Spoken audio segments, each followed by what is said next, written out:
लेश भी नहीं है, अनुद्भूत रूप में भी नहीं है, सुप्त रूप में भी नहीं है वहां चेतनता। कुछ लोग मानते हैं उनमें भी, जैन मत वाले भूमि में भी आत्मा मानते हैं, चेतनता, और अलग अलग बहुत तत्वों में मानते हैं।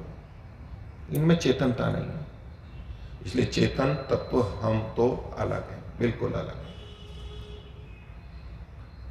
तो शरीर अलग, दो तरह के शरीर, स्थूल शरीर और सूक्ष्म शरीर, और उनसे भिन्न हम आत्माएं। और ये दोनों प्रकार के शरीर मृत्यु के बाद सूक्ष्म शरीर हमारे साथ चलता रहता है, चलता रहता है। यदि सृष्टि के बीच में हम जीवन मुक्त हो जाते हैं, विवेक को प्राप्त हो जाते हैं, तो मुक्ति में जाएंगे, तब ये सूक्ष्म शरीर हमारा छूट जाएगा बीच में। लेकिन सृष्टि के चलते चलते अंत तक, जब प्रलय होगी तब तक भी यदि हमने मुक्ति को प्राप्त नहीं किया, तो भी चूंकि प्रलय होगी इसलिए वो सूक्ष्म शरीर तो अभी नष्ट हो गई। फिर प्रलय में हम आत्मा रहेंगे, वो तो सुषुप्ति मूर्छा के समान, ना कोई ज्ञान ना कोई बोध, ऐसे ही बस समय बीतेगा। फिर जब सृष्टि बनेगी तो परमात्मा फिर सूक्ष्म शरीर बना के देगा, लेकिन वो सूक्ष्म शरीर पहले सूक्ष्म शरीर के समान ही होगा, वैसे ही संस्कार वाला होगा। एकदम नया नहीं दे देगा सबको एक जैसा, नहीं तो फिर अन्याय हो जाएगा। तो पिछली सृष्टि में भी जिन जिन आत्माओं ने जैसा जैसा किया, तो प्रलय काल में 4 अरब 32 करोड़ वर्ष तक प्रलय है, तब भी उसके बाद जो सूक्ष्म शरीर मिलेगा वो उन्हीं वैसे ही संस्कारों वाला मिलेगा। तभी ईश्वर न्यायकारी है, तभी ईश्वर की न्याय क्षमता है, और वो सर्वशक्तिमान है, वो ऐसा कर सकता है। फिर चलता रहेगा, जब तक मुक्ति नहीं हो जाती तब तक सूक्ष्म शरीर चलता रहेगा। और ये हमारे पे निर्भर करता है कि हम हमारे सूक्ष्म शरीर में परिवर्तन करें या ना करें। अंतर तो आता ही रहेगा, जाने अनजाने। जैसे हम स्थूल शरीर में भी परिवर्तन कर सकते हैं, घटा बढ़ा सकते हैं, रुग्ण स्वस्थ कर सकते हैं कुछ सी, मन पर भी ऐसा, वहां तो होता ही रहता है, होता ही रहता है, बहुत अधिक होता है।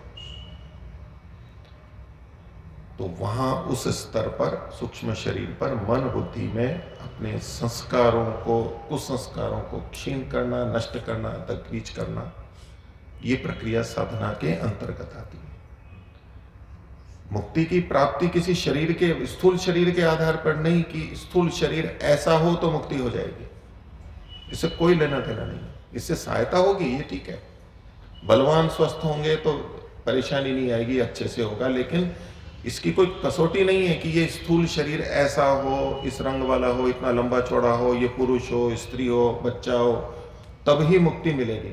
कि हम इस शरीर की साधना करते रहें और इस शरीर को एक विशेष स्थिति में पहुंचा दें कि ऐसा स्थूल शरीर बना दिया तो अब मुक्ति हो जाएगी। किसको शरीर को कैसा भी अच्छे से अच्छा कितना भी बना लें, वो कोई कसौटी ही नहीं है मुक्ति प्राप्ति के लिए। कसौटी तो वो सूक्ष्म शरीर है, मन है, वहां संस्कारों की स्थिति कैसी होती है। तो इसलिए इस प्रसंग के बाद में फिर अपनी उसी बात को दूसरे तरीके से बोलते हैं। प्रारंभ में कहा था कि अविवेक के कारण से बंधन है, अविवेक मूल बंधन का कारण है। तो यहां भी एक सूत्र लिखते हैं जो कि बहुत प्रसिद्ध है,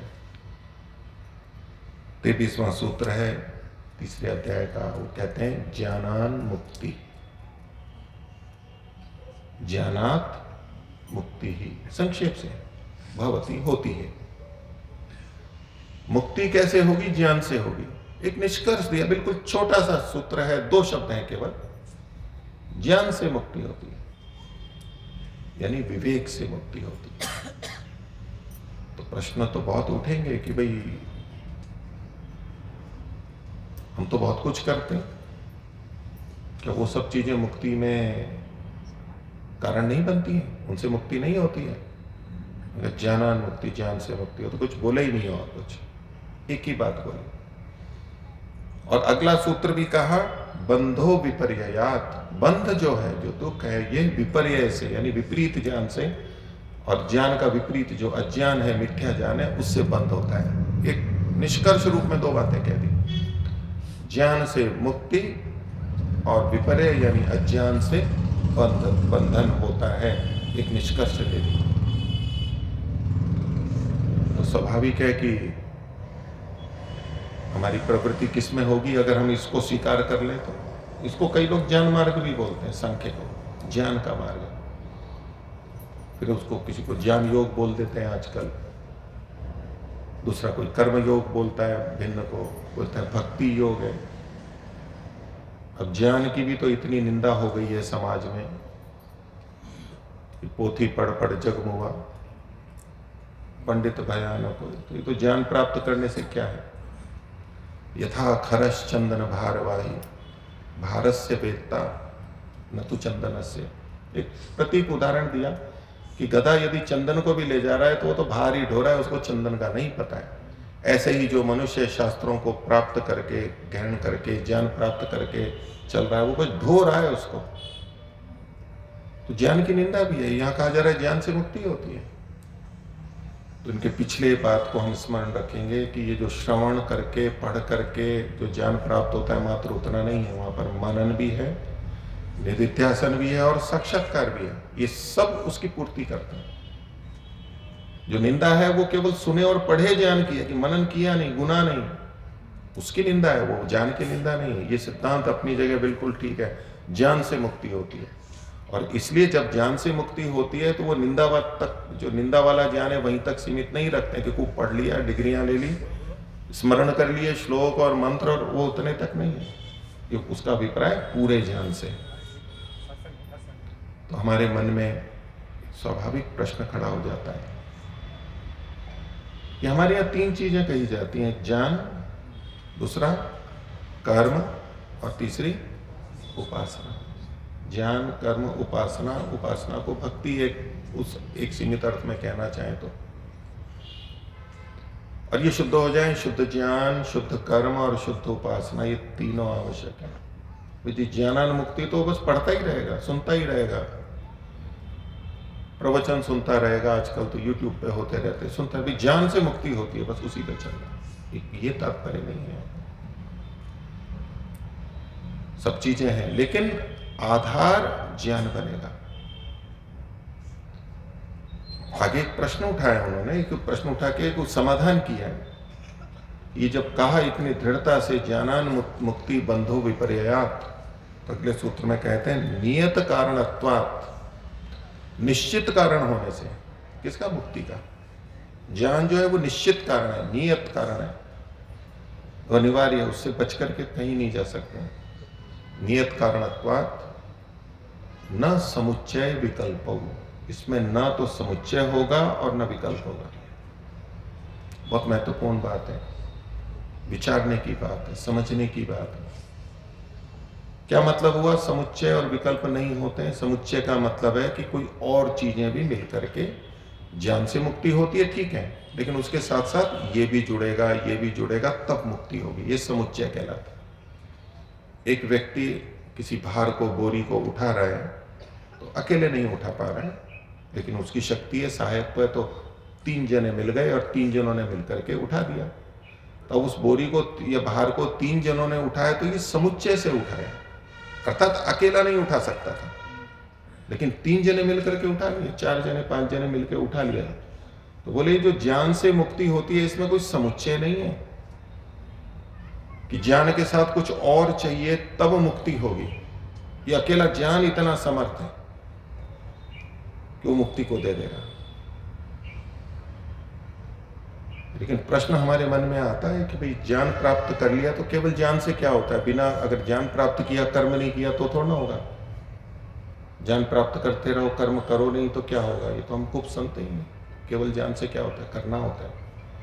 एक प्रश्न हमारे मन में बहुत उठता है। तो ये क्या कह दिया इन्होंने कि ज्ञान ही मुक्ति को देता है और उसमें समुच्चय नहीं है, कर्म और उपासना नहीं आएंगे। हम तो ईश्वर की प्राप्ति को उपासना से सीधा जोड़ते हैं। ज्ञान ठीक है अपनी जगह, कर्म ठीक है, उपासना से ही तो ईश्वर से जुड़ते हैं, उसको पाने के लिए प्रयास करते हैं, खोजते हैं और उसको पाते हैं। इन्होंने उपासना को भी हटा दिया, केवल ज्ञान से मुक्ति होती है। और कहा इसमें विकल्प भी नहीं है। विकल्प का मतलब हुआ कि ये व्यक्ति इस बोरी को उठा सकता है, अगर ये नहीं है तो चलो दूसरा है तो वो भी उठा सकता है। हम बस से भी कहीं जा सकते हैं, हम कार से भी जा सकते हैं, हम साइकिल से भी जा सकते हैं, लेकिन पहुंच जाएंगे वहां पर। ये सब साधन किसी लक्ष्य तक पहुंचाने वाले होते हैं। ये विकल्प होते हैं। ये बस नहीं तो दूसरी बस। तो उन्होंने कहा इसमें विकल्प भी नहीं है।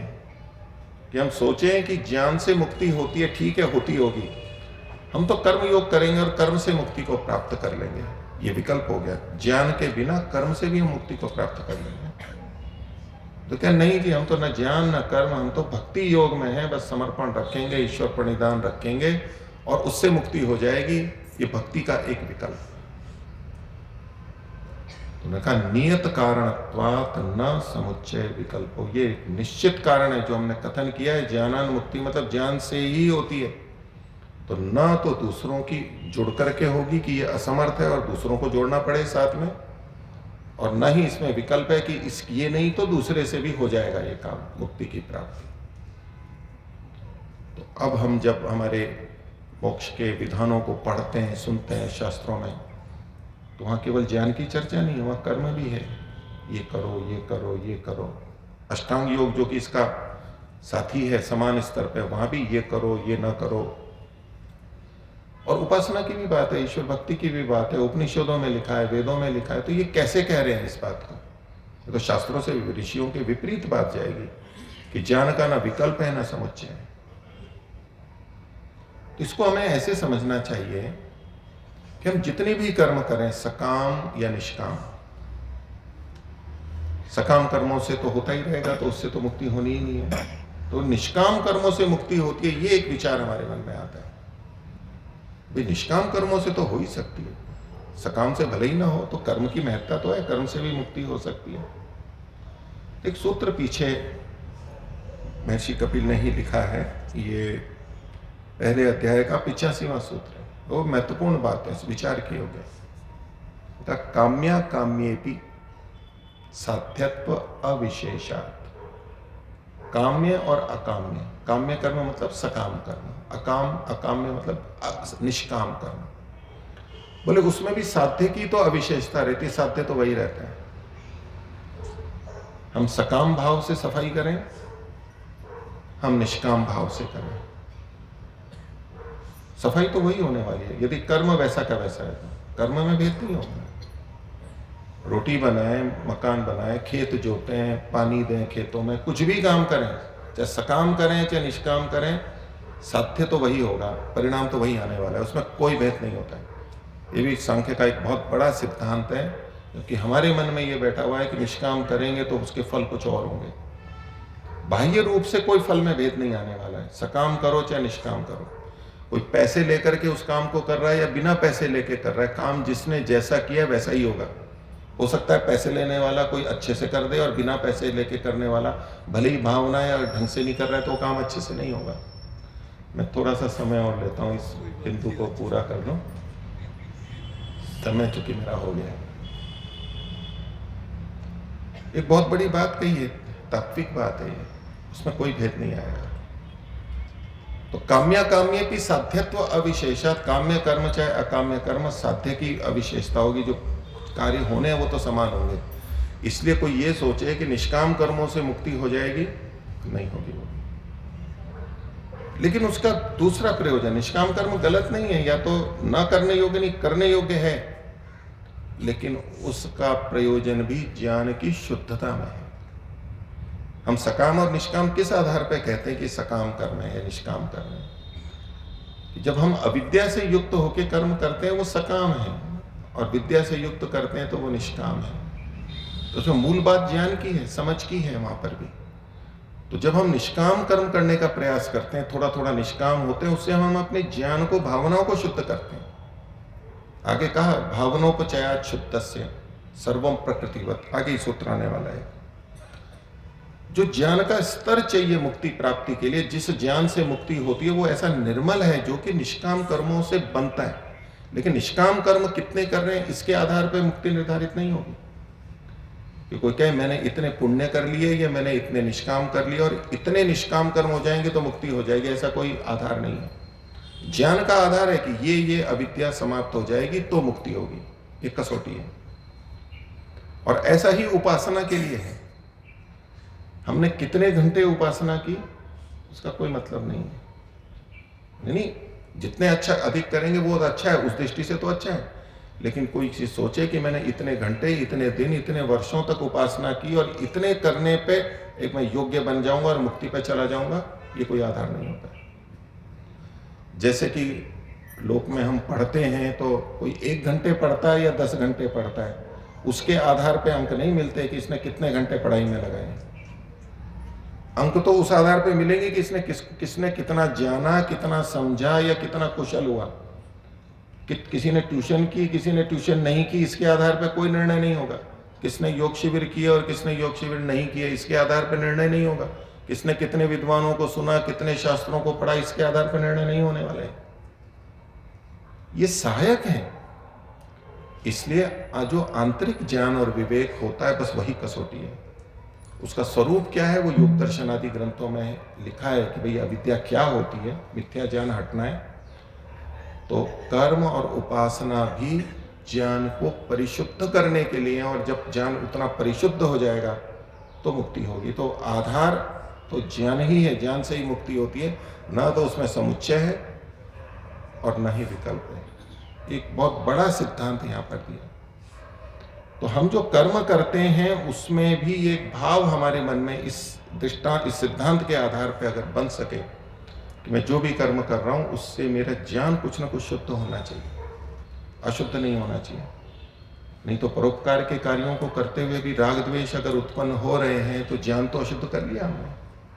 ठीक है, परोपकार किया, वो पुण्य मिल जाएगा हमारे को। दान दिया लेकिन साथ में अहंकार युक्त होकर के दे दिया तो ये ठीक है, वो जो हमने किया उसका फल मिल जाएगा हमारे को पुण्य का, लेकिन ज्ञान तो दुष्ट हो गया ना, ज्ञान तो शुद्ध नहीं हुआ। ये जितने सारे कार्य हैं जी, यज्ञीय कार्य इसलिए ये होते हैं कि इससे हमारी भावना शुद्ध होती है, वो ज्ञान के स्तर पर संस्कार शुद्ध होते हैं, इसलिए ये कर्म, ये दैवीय कर्म करने होते हैं। और ऐसे ही यदि उपासना भी कर करके हम इस गर्व में चले जाएं कि मैंने इतने घंटे किए और मैं इतने घंटे बैठता हूँ, ये मेरा ये आसन सिद्ध हो गया, उपासना करके भी अगर भावना ज्ञान में अशुद्धि है तो वो उपासना मुक्ति में सहायक नहीं बनेगी, उसका आधार केवल ज्ञान होगा। मैं अपने आज के इस वक्तव्य को यहीं समाप्त करता हूँ। तो मुक्ति कैसे हो सकती है, उसमें सूक्ष्म शरीर और स्थूल शरीर, इनकी क्या महत्ता है, इनकी कहाँ तक कितनी उपयोगिता है, कैसे हम बच सकते हैं और कहाँ हमें काम करना होता है, और क्यों ज्ञान से मुक्ति होती है, विवेक मुक्ति का कारण है और अविवेक बंधन का कारण है, ये मनन निधिध्यासन का विषय है। ओम शांति।